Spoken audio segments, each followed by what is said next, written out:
नमस्कार दोस्तों, जीडीपीएल टीम आप सभी का वेलकम करती है। और आज के इस स्पेशल वीडियो में जैसा कि अधिगम लर्निंग को लेकर के सेकंड वाला पार्ट है, तो हम लोग आगे बढ़ेंगे अधिगम को लेकर के, अधिगम के वर्णन वर्गीकरण को लेकर के हम यहाँ पर बात करने वाले हैं इस वाले वीडियो में, और उसके आगे की कहानी के बारे में हम चर्चाएं करेंगे। तो आई होप ये वीडियो आपके लिए मददगार साबित होगा। अगर ऐसा होता है तो इसे लाइक करना ना भूलें, अपने फ्रेंड्स के साथ शेयर करना ना भूलें, और साथ ही हमारे यूट्यूब चैनल जीडीपीएल के ज़्यादा से ज़्यादा वीडियोस की अपडेट का लाभ उठाने के लिए हमारे यूट्यूब चैनल जीडीपीएल को सब्सक्राइब करना ना भूलें। तो गाइज, आज के इस स्पेशल वीडियो जो कि साइको से रिलेटेड है, अधिगम का पार्ट 2, उसके अंदर हम चर्चाएं करते हैं अधिगम। और अधिगम का जो है, इसमें हम लोग वर्गीकरण को लेंगे। जहां लास्ट में हमने छोड़ा था वो अधिगम की प्रक्रिया था। कौन से पार्ट में छोड़ा था? अधिगम की प्रक्रिया को छोड़ा था।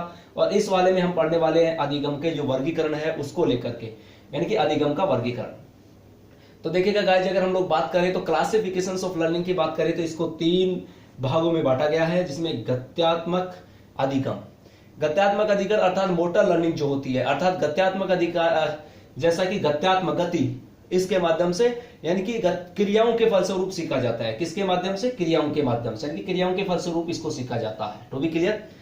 जैसे हम लोग साइकिल चलाना या फिर किसी तरह का कोई गिटार इत्यादि बजाना एटसेट्रा, तो वो क्या हो गया? क्रिया करके, अर्थात क्रियाओं के माध्यम से सीखा गया, गत्यात्मक अधिगम कहलाता है।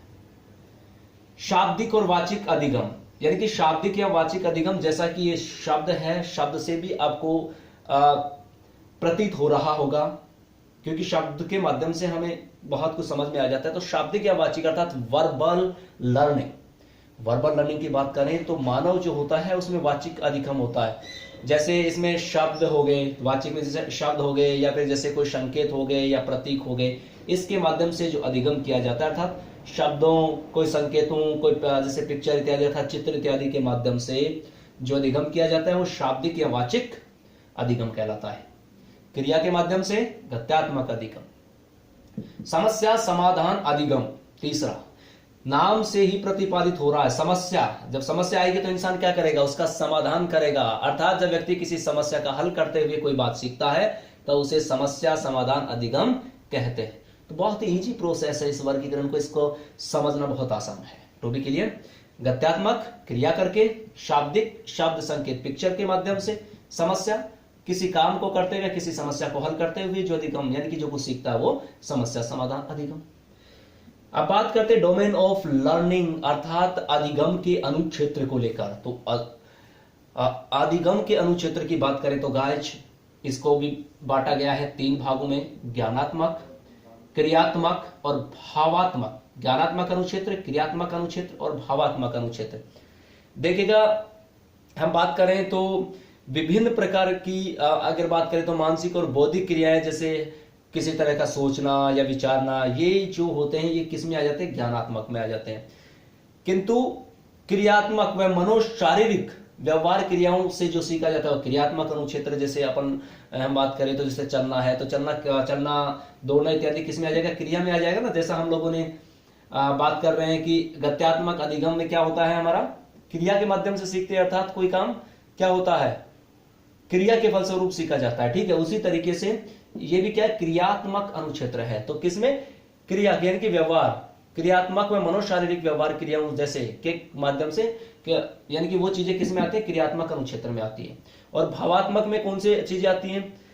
हमारे जो हार्ट होता है, अर्थात जो हृदय होता है, उसके द्वारा जो अनुभूति की जाती है, तो उसके द्वारा अनुभूति बहुत तरह की हो सकती है। किसी का सुख हुआ, किसी के ईर्ष्या हुई इत्यादि जो चीजें होती है, अर्थात वो किस में आ जाती है? भावनात्मक। भावनात्मक भावनाएं हो गई सीधे से। क्रियात्मक क्रिया के माध्यम से, ज्ञानात्मक ज्ञान के माध्यम से। तो ज्ञानात्मक में हमने किसको लिया? मानसिक एवं बौद्धिक क्रियाओं, जिसके माध्यम से हम सोचते हैं, और वो इस क्षेत्र में आते हैं। क्रियात्मक में क्रियात्मक मनोशारीरिक व्यवहार क्रियाओं जैसे चलना इत्यादि जो क्रियात्मक अनुक्षेत्र में आ जाएंगी। ठीक है, अब बात करते हैं कि अधिगम को प्रभावित करने वाले कारक कौन से, अर्थात फैक्टर्स इन्फ्लुएंसिंग लर्निंग। ये भी हमारे लिए बहुत इंपॉर्टेंट है, तो इसकी तरफ बढ़ते हैं हम।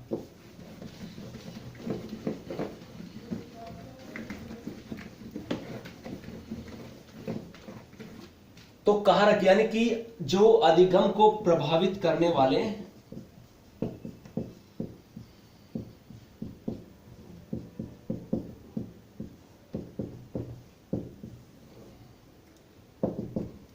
इस तरह के सवाल पूछ लिए जाते हैं, तो ध्यान रखिएगा। एक तो इसमें बात करें तो अधिगम को प्रभावित करने वाले कारक के बारे में बात कर रहे हैं। तो सबसे पहले बात करें तो अधिगम जो कर्ता होता है, कौन? अधिगम कर्ता। ठीक है, उसका शारीरिक और वह मानसिक विकास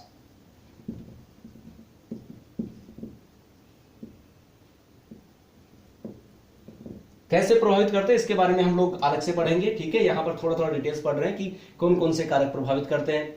फिर जो विद्यार्थी होता है, कौन? विद्यार्थी। तो विद्यार्थी जो होता है उसकी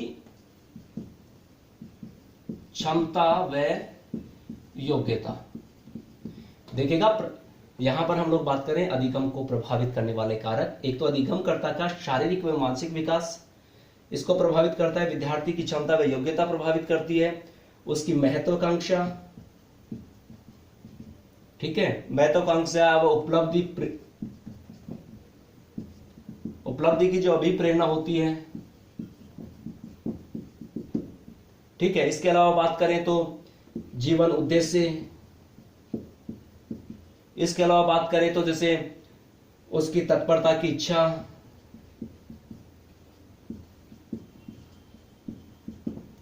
या फिर बात की जाए तो जैसे आयु, ठीक है, आयु हो गया, या फिर बात करें तो उसमें पुनर्बलन हो गया। ठीक है, इसके अलावा अपन लोग बात करें तो सामाजिक संवेगात्मक वातावरण हो गया।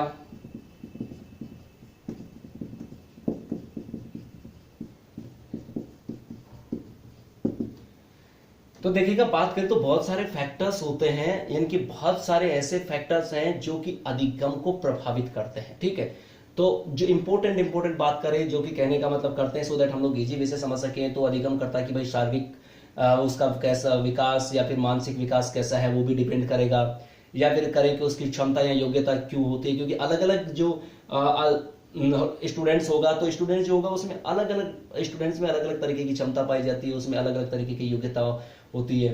फिर वो कितना महत्वाकांक्षी है और उसने जो उपलब्धि अभिप्रेरणा उसका भी मुख्य योगदान होता है।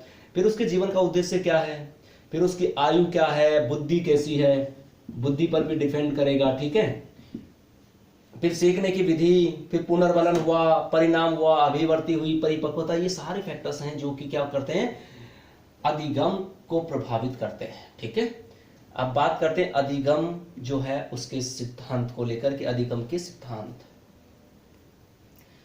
देखिएगा, अब इनके सिद्धांत तो व्यवहारवादी साहचर्य सिद्धांत की बात करें तो देखिएगा वॉटसन हुआ या फिर पावलव हुआ या स्किनर हुआ, इनके जो सिद्धांत है वो व्यवहारवादी साहचर्य सिद्धांत में आते हैं। फिर ज्ञानात्मक एवं क्षेत्र संगठनात्मक सिद्धांत की बात करें तो इसमें इस सिद्धांत में सीखने वाला और उसका परिवेश शामिल होता है। कौन क्या होता है इसमें, सीखने वाला और उसका परिवेश। ठीक है, और इसमें जैसे गेस्टोल्डवादी हैं वो क्षेत्र सिद्धांत आदि किसी श्रेणी के में रखे जाते हैं। ठीक है, अब देखो जो इंपोर्टेंट बातें हैं, तो जो इंपोर्टेंट फैक्टर्स के बारे में हमने चर्चाएं कर ली यहाँ पे। अब जो है वो बहुत ही यानी कि इस तरह का जिसके बारे में हम डिस्कस करने वाले हैं उससे संबंधित क्वेश्चन एग्जाम में आता है। वैसे तो हम यहाँ कुछ इंपोर्टेंट फैक्टर्स के बारे में ही डिस्कस कर रहे हैं, ज्यादा डिटेल्स अपन लोग नहीं ले रहे हैं, यहाँ कुछ इंपोर्टेंट फैक्टर्स के बारे में देख रहे हैं। तो यहाँ अब देखते हैं सबसे पहले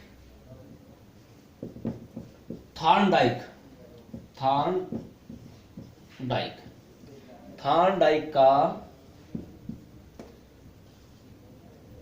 उद्दीपन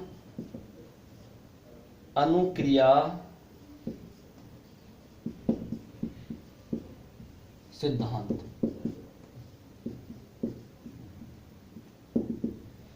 तो सबसे इंपॉर्टेंट जो बात है वो एक बात तो आपको ये क्वेश्चन याद हो गया होगा कि उद्दीपन अनुक्रिया का जो सिद्धांत है वो किसका है, थॉर्नडाइक का। तो थॉर्नडाइक का उद्दीपन अनुक्रिया सिद्धांत के बारे में डिस्कस करने वाले हैं। यानी कि अब सबसे पहली बात तो एक क्वेश्चन तो आपके क्लियर हो गया होगा कि इस सिद्धांत के प्रतिपादक कौन है। तो कॉमन सेंस की बात है, सिंपल सी बात है, जब हम लोगों ने पहले लिख लिया कि थॉर्नडाइक का उद्दीपन अनुक्रिया सिद्धांत, तो अर्थात ये सिद्धांत किसका है, थॉर्नडाइक का, और इसका नाम क्या है, Edward L Thorndike. To be clear, आप देखिएगा थॉर्नडाइक की बात करते तो ये कहां के विद्वान थे? ये अमेरिकन मनोवैज्ञानिक थे। कहां के थे? अमेरिकन मनोवैज्ञानिक थे।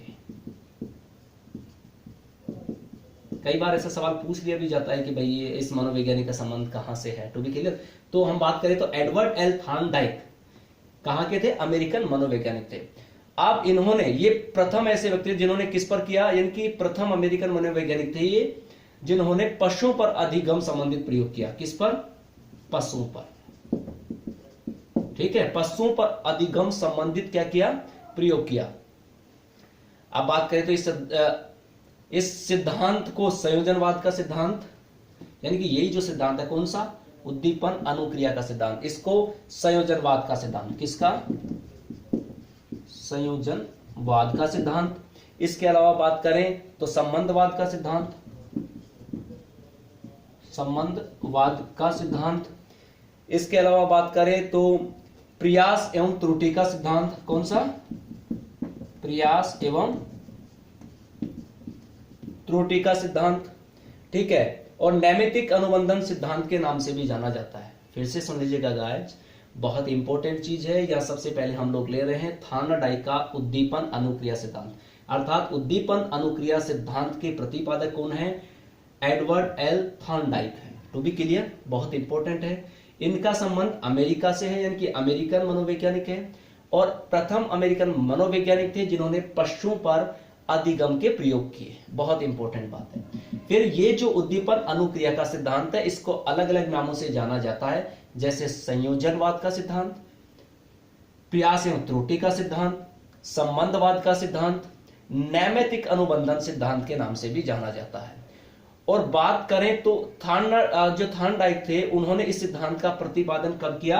1913 यानी 1913 में इनकी एक बुक आई थी। कौन सी? एजुकेशन साइकोलॉजी में किया। तो एक क्वेश्चन और तैयार हो गया, कौन सा? कि इनकी बुक का नाम क्या है? एजुकेशन साइकोलॉजी किसकी बुक है? ये क्वेश्चन भी तैयार हो गया, और ये बुक का भाई 1913 में। ठीक है, ये इंपॉर्टेंट फैक्ट्स थे, एक एक फैक्ट हमारे लिए इंपॉर्टेंट होता है। टू बी क्लियर, अब बात करते हैं कि किस तरह से इन्होंने प्रयोग किया।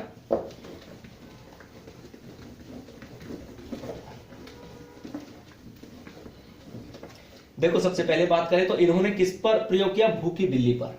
इस तरह का सवाल पूछा जाता है, तो ये भी आपको ध्यान रखना है। किस पर किया? भूखी बिल्ली। ठीक है, जैसा कि आपने देखा होगा, इसमें एक बात आई थी कि इसी जो सिद्धांत है उद्दीपन अनुक्रिया का सिद्धांत, इसको प्रयास एवं त्रुटि का सिद्धांत भी कहते हैं, संबंधवाद का भी, संयोजनवाद का भी। तो देखिएगा, इन्होंने प्रयोग किस पे किया? भूखी बिल्ली के माध्यम से इन्होंने सहयोग किया कि व्यक्ति के समक्ष उद्दीपन होना आवश्यक है, तभी व्यक्ति में और वो क्या होता है? तभी व्यक्ति अनुक्रिया हेतु प्रेरित होता है। अर्थात भूखी बिल्ली के माध्यम से प्रयोग किया। किस पर किया? भूखी बिल्ली। और उसके माध्यम से इन्होंने क्या किया कि उद्दीपन आवश्यक है। क्या आवश्यक है? उद्दीपन। यानी कि क्या कहा कि व्यक्ति के समक्ष उद्दीपन होगा, तो उद्दीपन होगा तब क्या होगी? अनुक्रिया हेतु प्रेरित करता है। ये किसके लिए प्रेरित करता है? उद्दीपन किसके लिए क्या करता है? प्रेरित। और ये प्रेरित किसके लिए करता है? अनुक्रिया हेतु। किसके लिए? अनुक्रिया।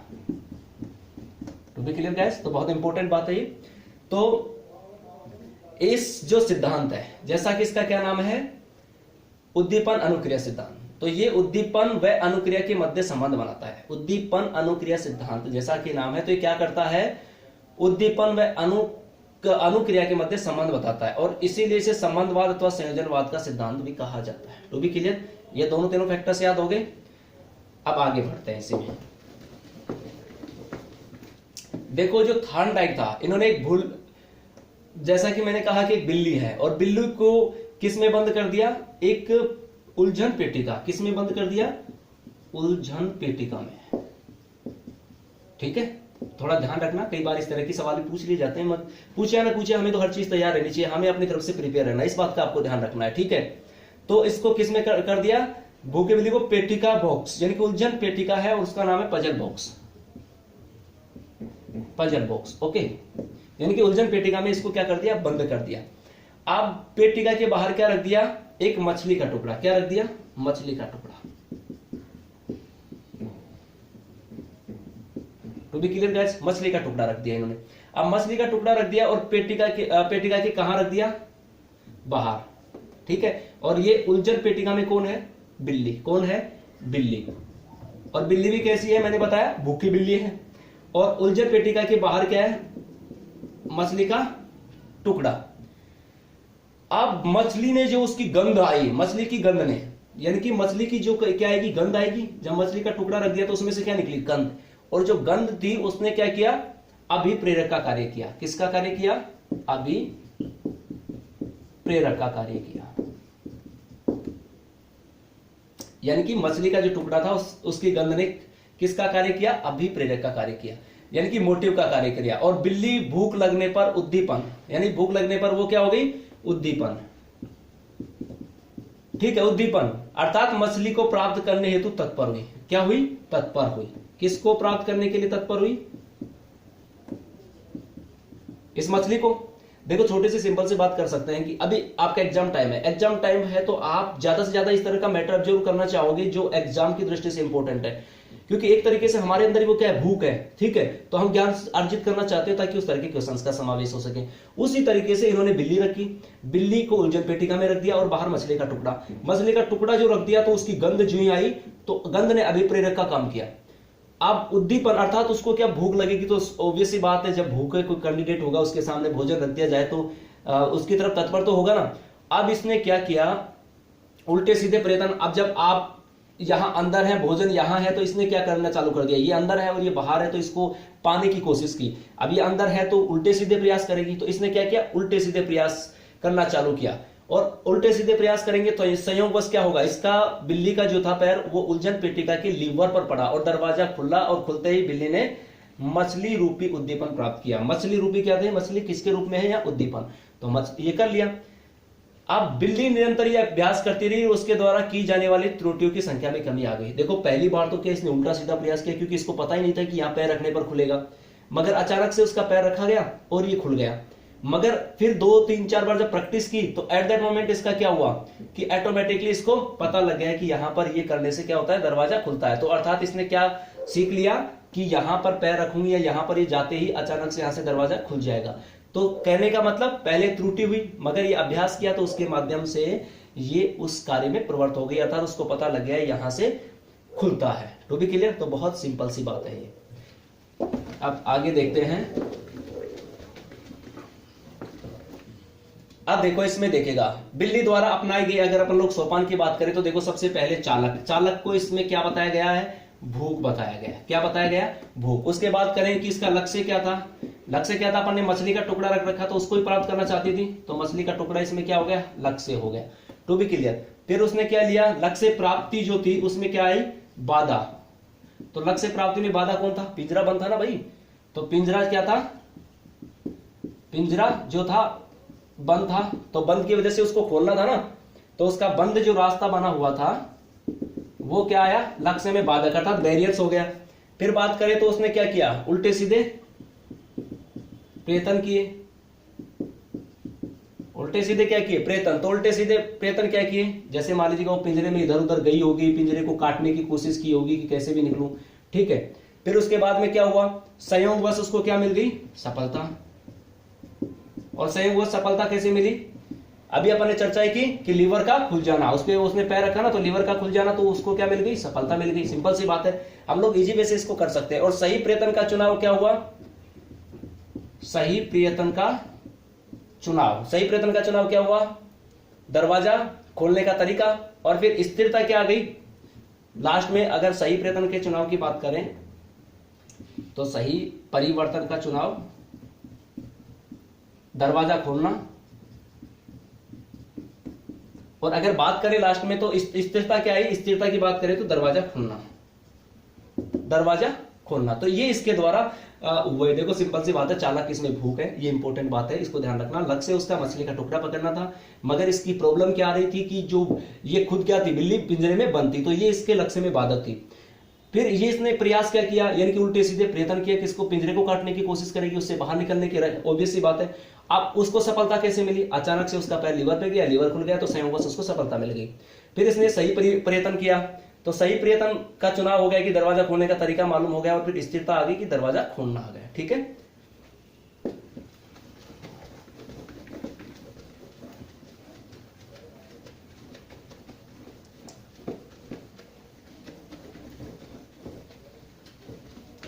अब देखिएगा इसके बाद क्या होता है कि इस सिद्धांत के अनुसार थार्ड ने जो सीखना होता है उसके 3 प्रमुख नियम बताए, 3 प्रमुख नियम बताए। इसके बाद में कौन कौन से बताए? एक तो तत्परता का नियम बताया इन्होंने,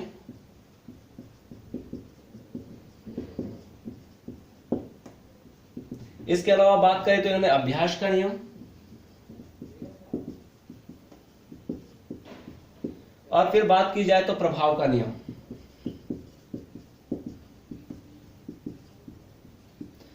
तत्परता की बात करें तो जब प्रक्रिया में ये देखो सीखने की प्रबल अभिलेषा होती है तो सीखना सरल हो जाता है। अगर किसी भी काम में आपका इंटरेस्ट है, अभी आपकी एग्जाम है, एट दैट मोमेंट जस्ट आपको रिक्वायर्ड भी है, या फिर कोई सब्जेक्ट है जिसमें आपका बहुत ज्यादा इंटरेस्ट होता है तो उसे पढ़ने का मन करता है, तो तत्परता का नियम ये कहता है कि अगर हमारा सीखने का इंटरेस्ट ज्यादा है तो उसमें हमारी क्या हो जाती है, सीखना सरल हो जाता है, ठीक है, अर्थात अभिलाषा होती है। तो फिर अभ्यास का नियम, अभ्यास के नियम में देखिएगा हमने देखा कि बिल्ली ने बार बार क्या किया, उल्टे सीधे प्रयत्न किए और बाद में लास्ट में क्या किया, वो सफल हो गई। तो इसमें सीखने की प्रक्रिया पुनरावृत्ति महत्वपूर्ण भूमिका होती है, ठीक है, तो पुनरावृत्ति पर आधारित होती है, ठीक है। और अभ्यास में एक हमारे जो इंग्लिश की कहावत चलती है, इंग्लिश में कहावत है प्रैक्टिस मैक्स एंड परफेक्ट। और अगर हम लोग बात करें तो एक प्रसिद्ध प्राचीन कहावत भी है जिसके माध्यम से कहा गया है कि करत करत अभ्यास के जड़मति होत सुजान, रसरी आवक जातते सिल पर परत निशान। तो करत करत अभ्यास के, तो अभ्यास के माध्यम से भी क्या होता है कि आदमी सीखता है। तो करत करत अभ्यास के जड़मति होत सुजान, तो अभ्यास का नियम भी इसमें उन्होंने पूछा। फिर प्रभाव का नियम, जब सीखने की प्रक्रिया जो होती है उसमें सफलता, असफलता, संतुष्टि, असंतुष्टि इत्यादि का इंपॉर्टेंट भाग होता है, ठीक है। क्योंकि देखो जब सफलता मिलती है ना तो सबसे ज्यादा प्रभावशाली होती है, क्योंकि सफलता से बढ़कर कोई नाम नहीं होता। बिकॉज हमारा लक्ष्य प्राप्त हो रहा है, हमें सक्सेस गेन हो रही है, तो डेफिनेटली है कि हम लोग आगे बढ़ेंगे। तो देखिएगा इसी के बारे में आगे चर्चाएं करने के लिए कि इसके आधार पर भी जो है थार्ड ने कुछ उपनियम प्रस्तुत किए थे, उनके बारे में डिस्कस करेंगे अधिगम के भाग 3 में। तो thank you for watching this video. Next video में फिर मुलाकात होगी अधिगम 3 को लेकर के, यानी कि पार्ट अधिगम 3।